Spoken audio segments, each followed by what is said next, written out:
Friends, इस video में हम लोग अपने प्रीवियस चैप्टर को प्रोसीड करने वाले हैं पॉलिटिकल साइंस के।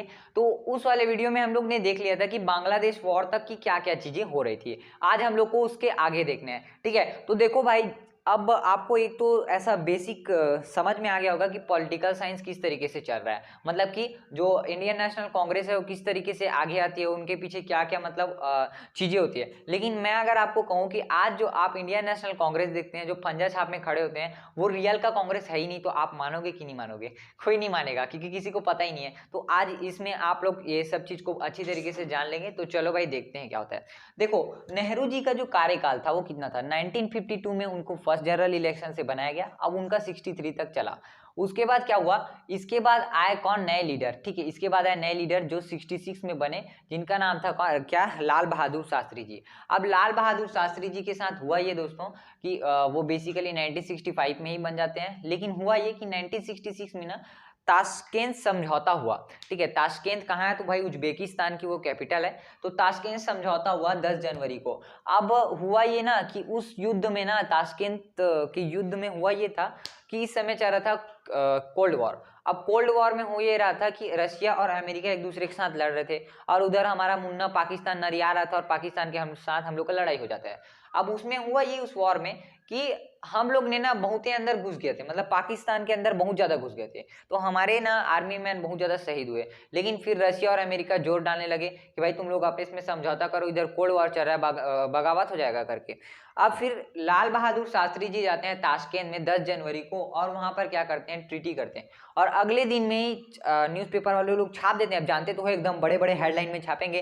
तो उसमें लिखा गया कि भारत के लाल ने अपनी माता को बेच दिया। और 11 जनवरी को बेचारे लाल बहादुर शास्त्री जी की क्या हो जाती है?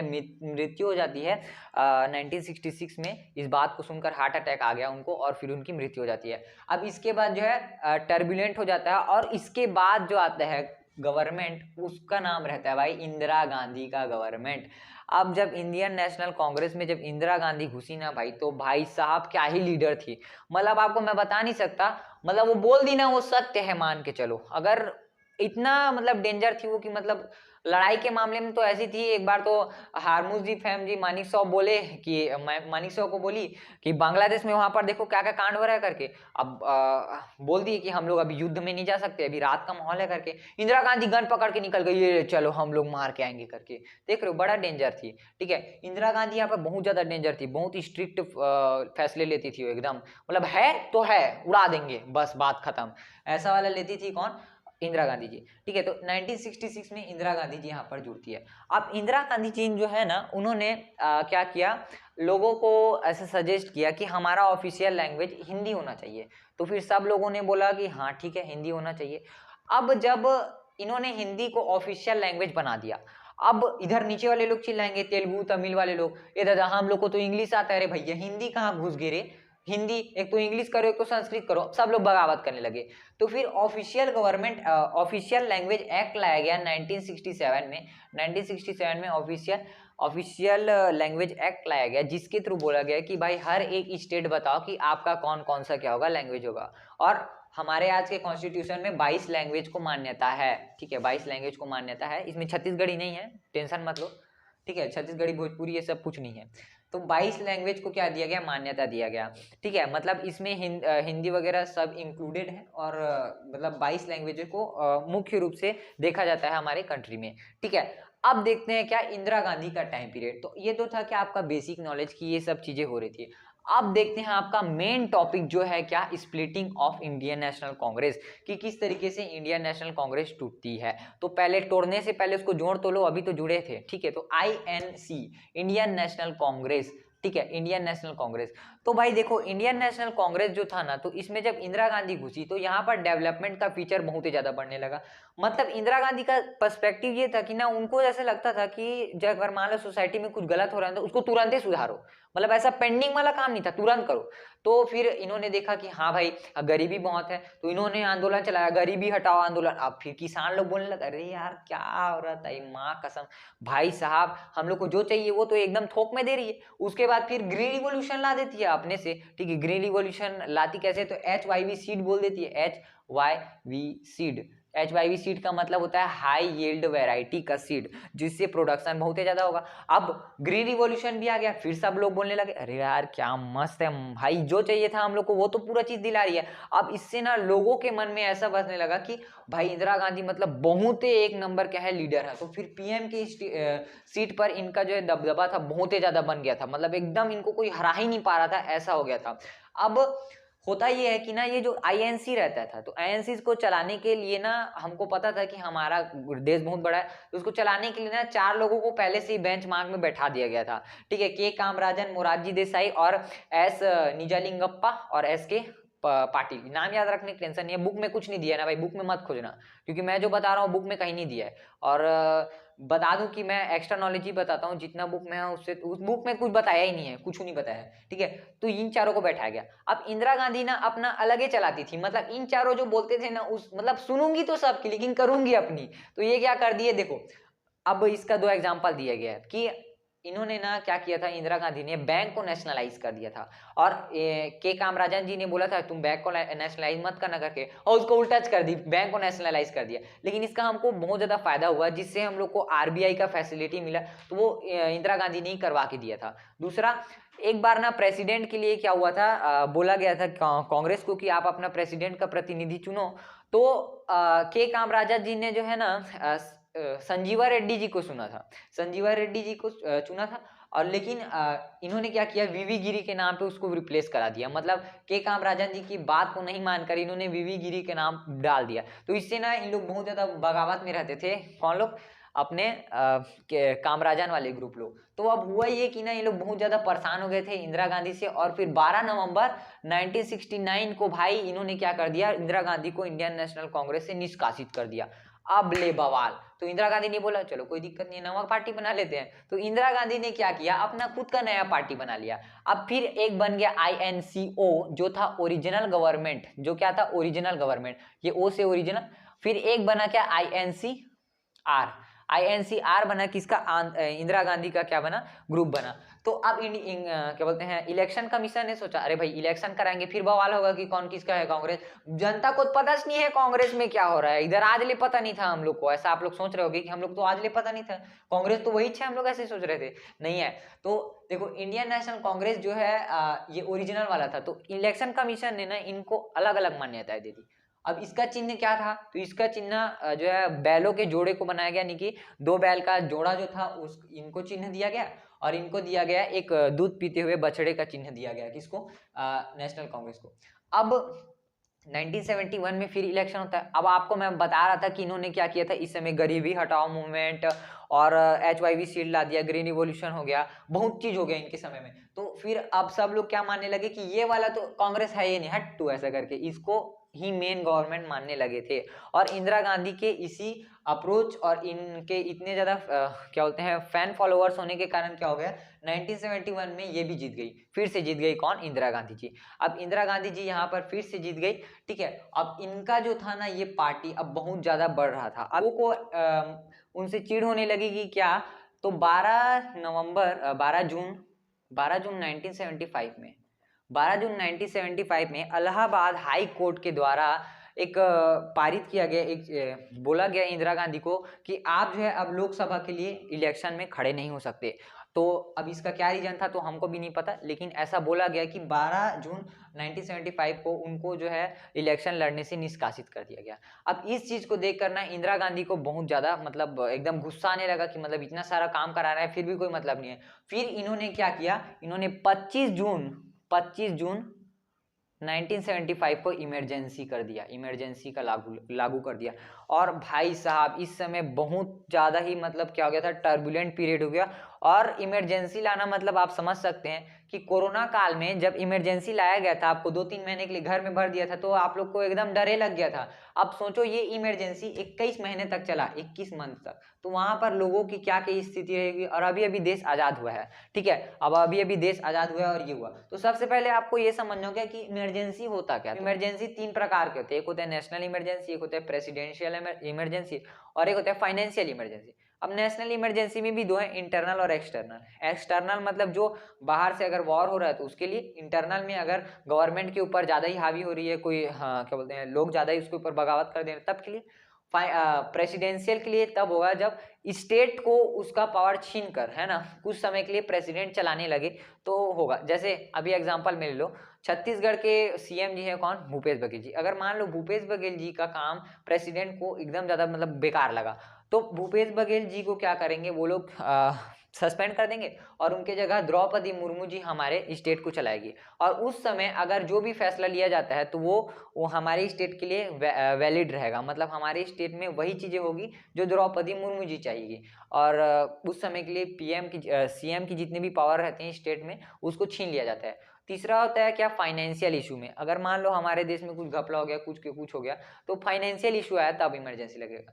तो इन्होंने ना नेशनल क्या बोलते हैं, नेशनल इमरजेंसी लगा दिया। अब हो ये रहा था इस समय में लोगों के पास खाने के लिए अनाज नहीं था, और जितने लोग ना इनके अपोज में आ रहे थे, अब देखो कर्फ्यू हो गया, मान लो कोरोना काल चल रहा है, कर्फ्यू में कौन हो गया, सलमान खान टाइप से कांग्रेस पार्टी मुर्दाबाद इधर चिल्ला रहे हैं। आप पुलिस वाले है, कोरोना काल चल रहा है तो अपना ग्रुप क्या करे, ले सोट इसको 10 हम पड़ापड़ सोट दिए, ठीक है। तो ऐसा ही हो रहा था कि उस समय कि इमरजेंसी लग गया और मान लो कोई प्रोटेस्ट करने के लिए आएगी, इंदिरा गांधी जी मुर्दाबाद, दे बत्ती उसको और सीधा जेल में डालो, ये हो रहा था। अब 21 महीने तक ये चला, तो इसमें ना लोग बहुत ही ज्यादा हो गए थे, एकदम बहुत ज्यादा झुलस गए थे। आपको 3 महीने के लिए घर में बंद किया गया था, तो आपको लगा कि हम लोग राशन पानी कहाँ से लेंगे। और 21 महीने तक अगर मान लो इतना बड़ा कर्फ्यू लगाया गया तो क्या हुआ होगा इस समय नेशन में, आप सोच के देखिए। तो इस समय ये सब हुआ। उसके बाद ना एक न्यू पार्टी जो है, 21 महीने तक ये चला, कितने तक, 21 महीने तक, तो 1975 में स्टार्ट हुआ और 1977 तक चला, ठीक है। तो इसी समय ना यहाँ पर एक नया पार्टी उभर कर आता है जिसका नाम रहता है जनता दल। दल। अब लोग तो भाई बहुत ज्यादा गुस्सा हो गए थे किससे, इंदिरा गांधी से और उनके पार्टी से, ठीक है, कि आपने इतना सब चीज कर्फ्यू वगैरह लगा दिया, बहुत बहुत बुरा हुआ करके। तो अब जनता दल थी, और इसी के एक और लीडर थे जिनका नाम था क्या, जयप्रकाश नारायण। जिनका नाम क्या था, जयप्रकाश नारायण। तो जयप्रकाश नारायण जी जो थे, उन्होंने आजाद दस्ता का क्या किया था, ऑर्गेनाइजेशन किया था। तो इन्होंने ऐसा बोल दिया कि अब नल एंड वॉइड होगा, यानी कि इंदिरा गांधी को तो इलेक्शन लड़ने ही नहीं देना चाहिए, ऐसा हो गया था कि इसका जयप्रकाश का बोलना था। अब जनता दल ने इतना सारा डिमांड किया और लोगों के जो फैन फॉलोइंग था इंदिरा गांधी को बहुत ज्यादा कम हो गया, जिसके कारण 1977 में जो है जनता दल क्या आ जाता है, जीत जाता है। अब इस चीज को देख कर ना इंदिरा गांधी क्या होती है, वहीं से सलट लेती है, और इंदिरा गांधी ने अपना फिर से जो INCR बनाया था उससे हटकर उन्होंने फिर से अपना इंदिरा गांधी वाला इंडियन नेशनल कांग्रेस बनाया है, जो जिसका आज का चिन्ह क्या है, पंजा छाप, ठीक है। तो वो क्या है, इंडियन नेशनल कांग्रेस इंदिरा गांधी का है। इंदिरा गांधी का इंडियन नेशनल कांग्रेस आपको मिलेगा INCI, समझा बेटा। तो ये वाला भी चल रहा है, ये वाला राहुल गांधी वाला, यही वाला चल रहा है, ठीक है। तो इंदिरा गांधी इंडियन नेशनल कांग्रेस आई बनाया किसने, इंदिरा गांधी ने। और फिर से ये हो जाती है 1980 में, फिर से जीत जाती है इलेक्शन में, और फिर से इंदिरा गांधी आ गई इलेक्शन में। लेकिन इसके बाद ना बहुत ज्यादा इनकी बुरी तरीके से जो है 1984 में हत्या कर दी जाती है। तो ऐसा क्यों होता है, तो चलो जरा इसको समझते हैं, किसके, पंजाब एलिगेशन से, ठीक है। तो देखो उस समय हो ये रहा था ना दोस्तों, पहले तो आपको पहले पंजाब का तो थोड़ा सा हिस्ट्री वगैरह पता करना पड़ेगा कि पंजाब में मतलब पहले पंजाब था ही नहीं, आपको जानकर हैरानी होगी। तो ये वाला आपका क्या हो जाएगा, ये अपना भारत है, हमारा सोन का चिड़िया, सोने का चिड़िया है भाई, सोने का चिड़िया, ये अपना भारत है। तो पहले यहाँ पर एक राज्य बिलोंग करता था जिसे हम लोग पेप्सू कहते थे, क्या कहते थे, PEPSU, PEPSU, Patiala and East Punjab state union. PEPSU माने Patiala and East Punjab state union, जिसमें 4 राज्य इन्वॉल्व थे जो आज हम लोग देखते हैं, पंजाब, हरियाणा, चंडीगढ़ और हिमाचल प्रदेश। तो शाह कमीशन के द्वारा, किसके द्वारा, शाह कमीशन के द्वारा 1966 में ये पेप्सू राज्य को 4 भाग में बांटा गया, ठीक है। जहां पर पंजाबी बोली जाती है उसे पंजाब दिया गया, ठीक है, उसका नाम पंजाब रखा गया। जहां पर हिंदी बोली जाती है उसे हरियाणा रखा गया, और जहां पर हिम यानी कि पहाड़ ज्यादा हो जिस जगह पर, उसे जो है हिमाचल प्रदेश का नाम दिया गया। और चंडीगढ़ का तो मतलब अलग ही था, मतलब उनका कल्चर ही अलग था, तो उनको अलग बना दिया। तो यहाँ पर 4 स्टेट जो है शाह आयोग के द्वारा पेप्सू में तोड़ दिया गया, ठीक है। फिर आता है पंजाब बनता है। अब पंजाब के लोग ना यहाँ पर थोड़े से थे एकदम धाका टाइप से। अब पंजाब के लोगों को ऐसे लगने लगा कि हम लोग एकदम राजपूत हैं, हम लोग को ज्यादा मतलब पावर देना चाहिए, ठीक है। तो अब यहाँ पर एक नया ग्रुप बनता है 1966 में, जिसका नाम रहता है शिरोमणि अकाली दल। क्या रहता है 1966 कैसे लिखते हैं 1966, ठीक है। एक नया ग्रुप बना जिसका नाम था शिरोमणि अकाली दल। ये शिरोमणि अकाली दल जो है सिंधु ग्रुप का, मतलब जो सिख जो लोग रहते हैं ना उनके ग्रुप के गुरु नानक सिंधु जो थे ना उनके रिलीजियस पर्सपेक्टिव से शिरोमणि अकाली दल का ऑर्गेनाइजेशन किया जाता है 1966 में। तो इसके कुछ कुछ डिमांड थे। इन्होंने 4 डिमांड रखे थे हमारे पंजाब राज्य के लिए कि पहला बोला था कि भाखड़ा नंगल डैम का ज़्यादा पानी हमें मिलना चाहिए। दूसरा ये मिला कि आर्मी में पंजाबी लोगों को ज़्यादा सेलेक्ट करना चाहिए क्योंकि वो लोग अपने आप को थोड़ा ज़्यादा मतलब पावरफुल समझते थे, और है भी हैं भाई, है भी हैं उन लोग थोड़ा ज़्यादा पावरफुल, ठीक है। और तीसरा उन्होंने कहा कि स्टेट के लिए ज़्यादा पावर देना चाहिए सेंट्रल को, मतलब कॉन्स्टिट्यूशन में से अमेंडमेंट करो कि स्टेट के लिए थोड़ा ज़्यादा पावर देना चाहिए, ठीक है। तो पहला क्या था, भाखड़ा नंगल पानी देना चाहिए ये और वो। फिर उसके बाद चौथा जो था वो था कि चंडीगढ़ को हमें दे देना चाहिए, मतलब जो आप अभी देखते हैं चंडीगढ़ स्टेट यूनियन टेरिटरी है और हरियाणा और पंजाब की क्या है वो कैपिटल है, तो उसे ना पूरी तरीके से पंजाब को दे देना था, ऐसा मतलब उन लोग बोलने लगे, ठीक है। तो इनकी बातों को फिर उतना सुना नहीं गया और फिर उसके बाद जो है यहाँ पर और ज़्यादा बगावत बढ़ने लगी। उसके बाद यहाँ पर एक नए लीडर आते हैं जिनका नाम रहता है जरनैल सिंह भिंडरावाला। क्या नाम था, जनरल सिंह भिंडरावाले। अब जनरल सिंह भिंडरावाले ने क्या किया, इन लोग मेरी बात तो सुन नहीं रहे हैं अभी, है ना, इन लोग कोई मेरी बात अभी सुन नहीं रहे हैं, तो इन्होंने 1983 में क्या किया, पंजाब में स्थित अमृतसर में जो गोल्डन टेम्पल है वहां पर पूरी तरीके से गन वगैरह भर दिया। अब गन वगैरह भर दिया कहाँ पर, उनके रिलीजियस प्लेस पर। और इस बात को देखकर जो है इंदिरा गांधी ने क्या किया, 5 जून 1984 5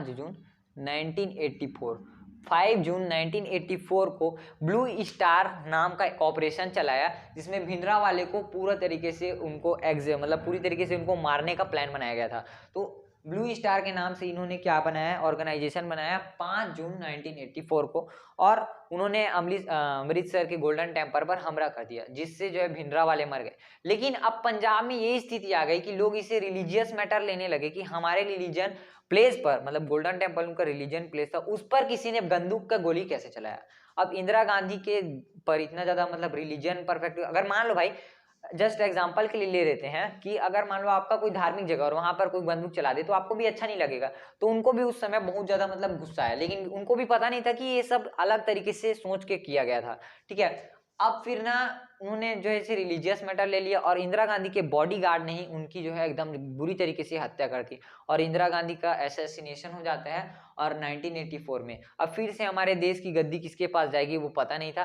फिर अक्टूबर 1984 में राजीव गांधी को क्या बनाया गया, फिर से पीएम बनाया गया और इन्होंने जो है भिंडरावाले बोल रहे हैं यार, पंजाब के साथ एग्रीमेंट किया जिसे राजीव गांधी लॉन्गवेल अकॉर्ड कहा जाता है। राजीव गांधी लॉन्गवेल अकॉर्ड जो किया गया था जिससे उनकी जितने भी मांग थे उसको पूरा किया गया और टेररिस्ट को क्या किया गया, कम किया गया पंजाब में, ठीक है। और यही जो भिंडरावाले थे यही तो खालिस्तान का नाम स्टार्ट किए हैं, खालिस्तान का नाम स्टार्ट भिंडरावाले ही किया था। सन जनरल भिंडरावाला बोला था कि खालिस्तान बनाएंगे हम, अपने पंजाब को अलग कर देंगे, और आज दिख रहा है अभी अभी हो रहा था कनाडा वनाडा में। अब हम लोग देखते हैं आसाम मूवमेंट। तो हम लोग ने अभी तक देख लिया है क्या कि इंडियन नेशनल कांग्रेस किस तरीके से बनता है, टूटता है और फिर से एक नया इंडियन नेशनल कांग्रेस बनता है, ठीक है। अब हम लोग ने देखा था क्या कि अक्टूबर 1984 में यहाँ पर राजीव गांधी जी बनते हैं क्या पीएम, और 1985 में लोंगवाल अकॉर्ड के द्वारा, ठीक है, भिंडरावाले वगैरह सब सिस्टम चल रहा था, उसके बाद उसको ठीक करके हम लोग आए पंजाब में, ठीक है। अब यहाँ पर फिर स्टार्ट होता है कि आसाम मूवमेंट। अब ये आसाम मूवमेंट क्या था, देखो आसामी लोग वहां पर, जहां पर आसाम अभी स्थित है ना, वहां पर पहले ना ज्यादातर बंगाली लोग रहते थे। तो उस समय जैसे आपको पता होगा ब्रिटिश टाइम पीरियड में कि जो हुगली नदी थी जो पश्चिम बंगाल में स्थित है, हुगली नदी में क्या था, वहां पर उनका ट्रेडमार्क था। तो अब आसामी लोग को ऐसे लगने लगा ना कि बंगाली वाले लोग जो लोग थे वो लोग उनका रिसोर्सेस एक्सट्रैक्ट करके अपने राज्य में लेके जा रहे हैं और उन्हें एक्सप्लॉइट कर रहे हैं। दूसरा चीज ये था कि उन्हें ऐसा लगता था कि हमारे जगह पर ही आकर हमसे जो है सौतेला व्यवहार किया जा रहा है, मतलब हमारे जगह पर ही आकर कोई एकदम सुपीरियर बन चुका है और हमें सेकंड स्टेट दे दिया। मतलब ऐसा है कि उनको मतलब अपने आप से थोड़ा कमजोर फीलिंग हो रहा था। तीसरा चीज ये था, आसामी लोगों को ऐसा लगने लगा कि उनका जो आसाम का, पता है ना आपको चाय पत्ती कितना फेमस है, तो वहां का जो चाय पत्ती था, ऑयल रिफाइनरी था, ये सब जो है दूसरे स्टेट में, जैसे कि उड़ीसा में उनके यहाँ से एक्सट्रैक्ट किया जाता था आसाम से ऑयल, और उड़ीसा में ले जाकर उसको रिफाइनरी कराया जाता था। तो उनको लगता था कि ये तो हमारा राज्य का क्या डेवलपमेंट हो रहा है, तो उधर डेवलपमेंट हो रहा है। और जो चाय पत्ती का गार्डन था, उसका जितने भी चाय पत्ती आता था उसको जो है कलकत्ता भेज देते थे। तो फिर आसाम वाले लोग बोलने लगे, इन लोग तो हम लोग को भोद्दा बना रहे हैं, अरे कुछ के कुछ बना रहे हैं हम लोग को, ऐसा करके उल्लू घुमा रहे हैं इन लोग तो हम लोग को, ऐसा करके इन लोग सोचने लगे।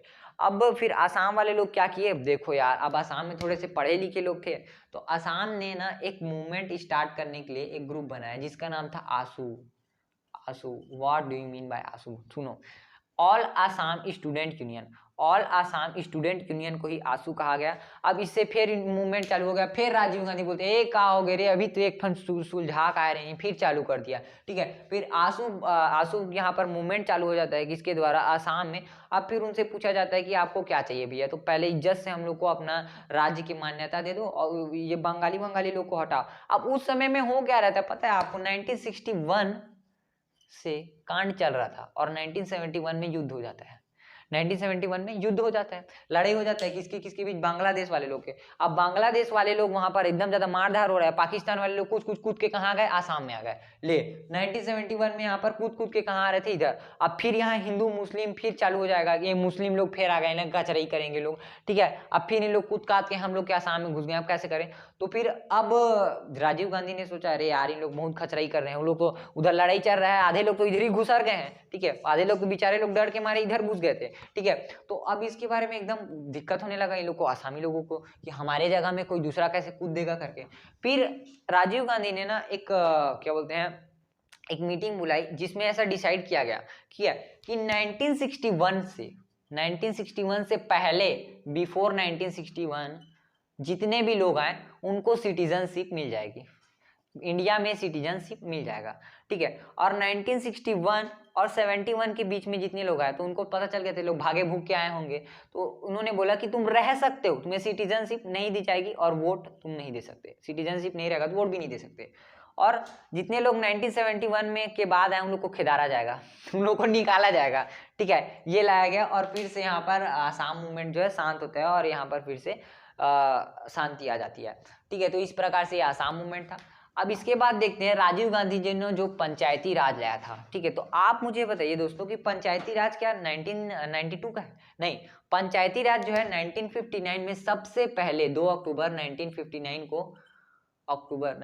को राजस्थान के नागौर जिले में स्थित कर दिया गया था। लेकिन ये कॉन्स्टिट्यूशन में अमेंड कब किया गया, कॉन्स्टिट्यूशन में इसका अमेंडमेंट कब हुआ, तो वो हुआ 1992 में 73rd अमेंडमेंट एक्ट, जिसे हम लोग मिनी कॉन्स्टिट्यूशन भी कहते हैं। तो इससे जो है पंचायती राज का नामो निशान आया, और जिस जो राजीव गांधी के प्रेसिडेंसी पीरियड में हुआ, ठीक है, प्रेसिडेंशियल पीरियड में हुआ, ठीक है। अब लास्ट टॉपिक आपके इस चैप्टर का आ जाता है, हाँ ये चैप्टर से थोड़ा छूटा ऐसा करके आप सब लोग सोच रहे होगे, लेकिन बहुत जबरदस्त का चैप्टर लगा मुझे तो ये, ठीक है।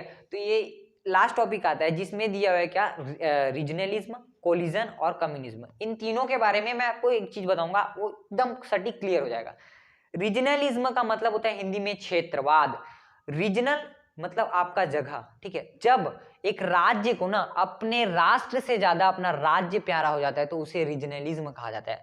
समझ आया? सुनो, देखो, जब अगर आप जहां पर रह रहे, मान लो कोई महाराष्ट्र में रहता, तो अगर मराठी लोग ये बोलने लगे कि महाराष्ट्र पूरे भारत से अच्छा है, तब वो रीजनलिज्म कहलाएगा। मतलब आप अपने राष्ट्र से, मतलब इंडिया से ज्यादा प्रायोरिटी अपने राज्य को दे रहे हैं, तो उस समय क्या होगा, ये क्षेत्रवाद कहलाएगा, इसी को रीजनलिज्म कहा गया, ठीक है। अपने जगह प्यार सीमित है दोस्तों, हमें भी अपने छत्तीसगढ़ के प्रति बहुत प्यार है, लेकिन मैं आपको ये चीज बोल रहा हूँ कि आप बोलते भले हैं कि ना एकता में ताकत है, लेकिन अगर आप ये सोच कर देखिए, हम लोग इतने सुंदर भारत माता में रह रहे हैं और फिर सब लोग बोलने लगे कि हम लोग, जैसे मान लो अगर कोई भी अदर प्लेस का रहता है तो वो कहता है, जैसे मान लो कोई घूमने के लिए आया छत्तीसगढ़ में, ठीक है, चित्रकूट वगैरह घूमने के लिए गया, अगर उसको पूछा जाएगा कि वो तुम कहाँ के हो, ठीक है, तो हमेशा देखना ज्यादातर लोग यही कहेंगे कि मैं महाराष्ट्र का हूँ, बंगाल का हूँ, लेकिन कोई ऐसा नहीं कहता कि मैं भारत देश का हूँ, ठीक है, हम भारत माता के सपूत हैं, ऐसा कोई कहता है क्या? कोई नहीं कहता। इससे ये समझ में आता है कि हमारे देश में अभी भी ना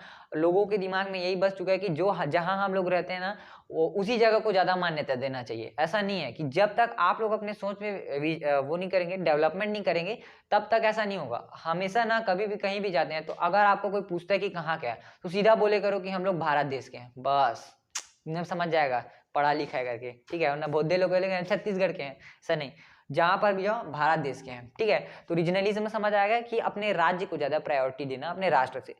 अब दूसरा आता है कोलिजन। कोलिजन का मतलब होता है एक साथ हाथ मिलाना। अब मैं आपको जरा एक हिस्ट्री बता रहा हूँ, सुनो। 1989 में ना एक कोलिजन गवर्नमेंट बनाया गया। 1989 में कोलिजन गवर्नमेंट बनाया गया, जिसमें पीएम जी ने क्या किया था, ओबीसी वाले ग्रुप, ओबीसीएस, ठीक है, इन ग्रुप्स को क्या किया गया, 27% रिजर्वेशन दिया गया, जिसमें सर्विस के लिए, ठीक है, 27% रिजर्वेशन दिया गया सर्विस में। मतलब आपको पता है ना, एसटी एससी ओबीसी इन लोग को ज्यादा क्या मिलता है, इन लोग को, हम लोग को ज्यादा प्रायोरिटी मिलती है एम्प्लॉयमेंट के बेस में, ठीक है।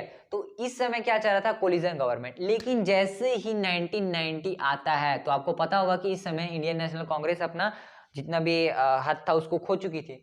तो इसके बाद बनता है मल्टी नेशनल पार्टी। इसके बाद बनता है क्या, मल्टीनेशनल पार्टी इंडिया में। मतलब उसके बाद आपको देखने को मिलेगा बीजेपी का पार्टी, क्या बोलते हैं, आम आदमी का पार्टी, और अलग अलग पार्टी बनने लगे। तो 1990 से पहले जो इंडिया था वो एक ही मतलब पार्टी का था। लेकिन अब उसके बाद जब 1990 से पार जाते हैं तो मल्टीनेशनल पार्टी बन जाती है। तो कोलिजन गवर्नमेंट का मतलब समझ आया, दोनों एक साथ हाथ मिलाकर एक गवर्नमेंट बना रहे हैं, ठीक है। अच्छा, तीसरा क्या है, तो कम्युनिज्म। कम्युनिज्म का मतलब होता है एक वन पार्टी स्टेट को कम्युनिज्म कहते हैं। जैसे चाइना में चलता है, वहां पर सिर्फ एक ही रहेगा। जैसे रशिया में चलता था स्टालिन का, ठीक है, स्टालिन मतलब कम्युनिज्म, मतलब वहां पर सिर्फ एक ही राजा रहेगा, मान के चलो, एक ही पार्टी रहेगा, जिससे ही हर बार कोई ना कोई बनेगा। जैसे हमारे यहाँ क्या है, नेशनल कांग्रेस है, बीजेपी है, इनमें से कोई भी बन सकता है।